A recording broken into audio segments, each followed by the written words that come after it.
Eu sou Mário Persona e essas são as respostas que eu dei aos que me perguntaram sobre a Bíblia. Você escreveu perguntando se nós, como cristãos, deveríamos falar mal das autoridades, criticar as autoridades. E existem alguns sites, realmente, alguns sites e vídeos que se dizem cristãos, ou que se dizem feitos por cristãos, que promovem a crítica às autoridades, e alegando que elas estão sujeitas a demônios ou fazem parte de alguma sociedade secreta, tipo Illuminati ou coisa assim. Seria correto o cristão entrar nessa onda de falar mal das autoridades e criticar as autoridades, ou mesmo passar adiante, compartilhar essas mensagens conspiratórias? Seria correto isso? Não, eu acho que não é correto. Você alega que o autor dos livros de teorias conspiratórias que você mencionou foi preso nos Estados Unidos sob alegações falsas, mas a realidade é que qualquer pessoa que incite a desobediência civil, ela pode ser presa em qualquer lugar do mundo e sob qualquer governo. Sim, porque desobediência civil é um crime, você incitar a desobediência civil. Se o governo não tiver provas, num caso como esse, ele até vai inventar alguma. Portanto, não acredite nem nos autores de teorias conspiratórias e nem nos governos. Não adianta, não é uma coisa nem outra. Como costuma dizer aquele Dr. House do seriado, todo homem mente. É assim mesmo, não tem jeito. Jeremias 17,5 diz: assim diz o Senhor, maldito o homem que confia no homem. Portanto, não confie em homem algum, seja de um lado, seja do outro, porque todos podem decepcionar você. Acreditar ou confiar é uma coisa, obedecer é outra. A Bíblia manda você obedecer às autoridades, por piores que sejam. Portanto, com essas autoridades, os cristãos têm algo a ver. O quê? O que ele deve fazer em relação às autoridades? Obedecer e orar por elas. Mas o cristão não tem nada a ver com conspiradores e suas teorias, principalmente com esses que incitam o ódio, a desobediência civil e a violência. Eu não acredito nas autoridades. Não acredito, não preciso acreditar nas autoridades. Mas eu devo respeitá-las, porque elas foram instituídas por Deus e, como cristão, eu não tenho nada que sair por aí denegrindo a pessoa da presidente, ou seu governo, ou seja lá o que for. Eu devo orar por todos os governantes, por todos, inclusive pelos corruptos, e até aqueles que adoram demônios ou estejam sendo influenciados por demônios, para que sejam libertos e creiam no Salvador. Devo orar por eles, não combatê-los, não falar mal deles. Lembre-se de que até entre os discípulos escolhidos a dedo pelo Senhor Jesus, havia um influenciado pelo diabo. E obviamente o Senhor sabia de antemão quem era Judas, e não foi nenhuma surpresa, nenhum acidente a traição de Judas. Seus governantes criam alguma lei que seja claramente contrária à palavra de Deus, a minha função é fazer o quê? Brigar contra o governo? Tentar derrubar o governo? Não. A minha função é orar para que isso não traga problemas aos cristãos. E, obviamente, nesse caso, eu vou ser obrigado a desobedecer à lei. É o caso de leis a favor do aborto, por exemplo, ou aquelas que estão sendo adotadas em muitos países relacionadas ao casamento de pessoas do mesmo sexo, ou de endosso e amparo ao homossexualismo. Embora seja correto proteger a integridade das pessoas e coibir qualquer tipo de violência e segregação, independentemente da sua opção religiosa ou sexual, não cabe ao cristão sair por aí criticando essas leis, por elas serem contrárias aos costumes ensinados na Bíblia. Eu posso mostrar a discrepância de uma lei em relação à Bíblia, mas não cabe a mim promover uma revolta contra tal lei, tentar mudar o mundo por causa disso. Afinal, o que o cristão tem a ver com o mundo e com seus costumes? Nada! Nós somos estrangeiros aqui, e nós seremos abelhudos se quisermos nos meter no andar da carruagem de um mundo que está apenas acumulando combustível imoral, já que está reservado para o fogo. Não cabe o cristão legislar neste mundo, e muito menos fazer pressão contra a legislação, porque tudo o que acontece aqui está dentro dos planos do príncipe deste mundo, que é o diabo. O cristão não é do mundo e não deve se envolver em questões que não lhe dizem respeito.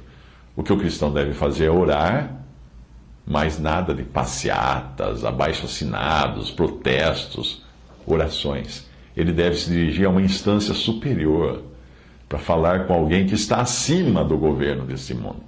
1 Timóteo 2, de 1 a 3, admoesto-te, pois, antes de tudo, que se façam deprecações, orações, intercessões e ações de graças por todos os homens, pelos reis e por todos os que estão em eminência, para que tenhamos uma vida quieta e sossegada em toda piedade e honestidade, porque isto é bom e agradável diante de Deus, nosso Salvador.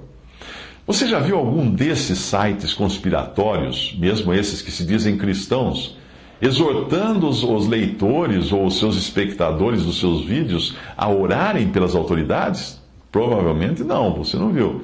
Eles tentam nos mostrar que elas estão submissas a demônios, para nós as considerarmos inimigas e levantarmos nossa voz contra elas. Mas a questão é que a palavra de Deus nos exorta a não lutar contra seres humanos, mesmo aqueles submissos a demônios, e sim lutarmos contra os seres angelicais, ou seja, não de armas na mão, mas de joelhos no chão e de mãos postas. Pedro foi repreendido pelo Senhor quando ele cortou a orelha de um dos guardas que prenderam Jesus. E o Senhor até mesmo curou a orelha do homem que veio prendê-lo. Nós não vemos os 11 discípulos dando uma surra em Judas por sua traição. Não caberia aquilo.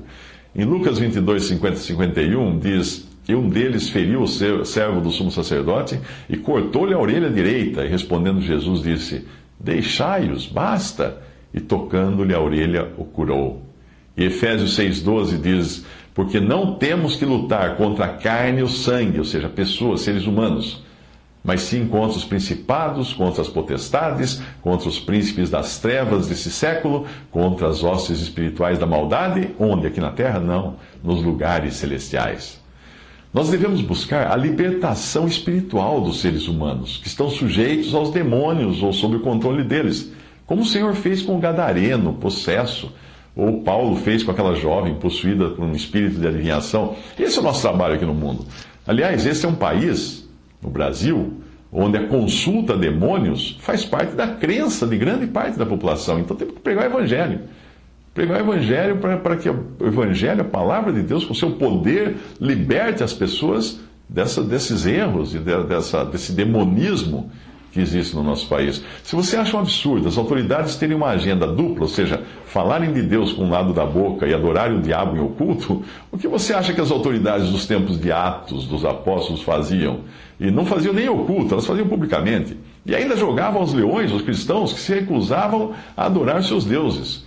E mesmo assim, os cristãos daquela época, eles eram sujeitos naquilo que não entrasse, obviamente, em conflito com a palavra de Deus. E o que entrasse em conflito, eles não iriam obedecer mesmo.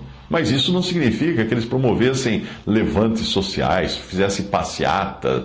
Nós aprendemos isso com o próprio Senhor, em Lucas 23, 34, e dizia Jesus, Pai, perdoa-lhes, porque não sabem o que fazem. Esse é o modo do cristão. Não de guerrear, não de lutar, não de brigar, não de tentar derrubar governo, não é isso.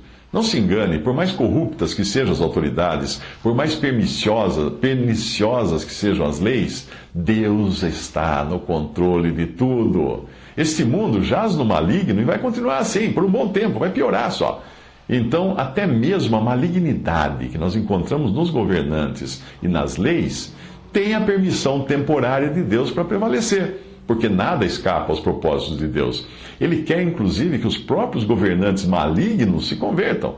Não é coincidência que este seu desejo venha logo depois da passagem na qual ele fala para orarmos pelas autoridades, 1 Timóteo 2, de 1 a 4, quando ele fala que se façam deprecações, orações, intercessões e ações de graças por todos os homens, pelos reis e por todos que estão em eminência, ele continua dizendo, porque isto é bom e agradável diante de Deus, nosso Salvador, que quer que todos os homens se salvem e venham ao conhecimento da verdade.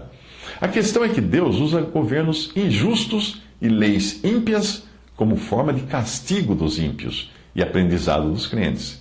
Se no Brasil o governo atual vai além da mera proteção ao cidadão homossexual e passar a fazer apologia à homossexualidade, nós não devemos nos espantar com isso. Afinal de contas, este é o país do carnaval, das pornochanchadas, das novelas que estouram em audiência quando existe algum apelo erótico e principalmente homossexual. É o que o povo incrédulo quer. Isso que o povo incrédulo quer. E Deus permite. Para quê? Para que a medida de injustiça do povo fique cheia e Deus não seja considerado injusto quando ele castigar os ímpios. Gênesis 15, 16, tem uma passagem que diz assim: E a quarta geração tornará para a terra que Deus havia prometido a Israel, porque a medida da injustiça dos amorreus não está ainda cheia. Eles não podiam ir antes para lá, porque estava se enchendo a medida da injustiça dos amorreus. Para quando Israel tomasse a terra e julgasse aquele povo, seria com razão aos olhos de Deus. Deuteronômio 9:10. Quando, pois, o Senhor teu Deus os lançar fora de diante de ti, lançar os outros povos de diante de ti, não fales no teu coração, dizendo, por causa da minha justiça é que o Senhor me trouxe esta terra para possuir, porque pela impiedade dessas nações é que o Senhor as lança fora de ti. Muita gente pensa que Deus estava favorecendo os judeus e tirando os outros povos da terra de maneira injusta. Não, era porque os povos estavam até a testa de impiedade, até o topo da cabeça de impiedade. E Deus iria julgá-los com isso. Ia usar os judeus para julgar, os israelitas para julgá-los. Apesar de toda a idolatria e impiedade dos povos do Antigo Testamento, você encontra várias vezes Deus usando autoridades pagãs para ajudar o povo de Israel. Faraó, Nabucodonosor, Ciro, Dario. Você acha que esses reis não faziam sacrifícios aos demônios? Claro que faziam. Mas mesmo assim Deus os usava. Porque Deus é soberano. 1 Coríntios 10, 20. Antes digo que as coisas que os gentios sacrificam, as sacrificam aos demônios e não a Deus. Portanto, comece hoje a orar pelos governantes e lembre-se de pedir a Deus que perdoe e converta os que estiverem errados, os governantes errados. Aí sim você estará fazendo a obra de Deus. Mas se você continuar incitando o ódio das pessoas contra os poderes estabelecidos, mandando mensagens, publicando nas redes sociais, fazendo alarde, aí você está fazendo a obra do diabo. Porque o diabo é uma autoridade, ele também, contra a qual nós não devemos blasfemar, mas ele é aquele que vai contra a palavra de Deus e as ordens dadas por Deus, os mandamentos de Deus. Veja que Judas diz que aqueles que rejeitam, Judas, da epístola de Judas, né? Diz que ele escreve que aqueles que rejeitam as autoridades são comparados a animais irracionais. Judas 1,8.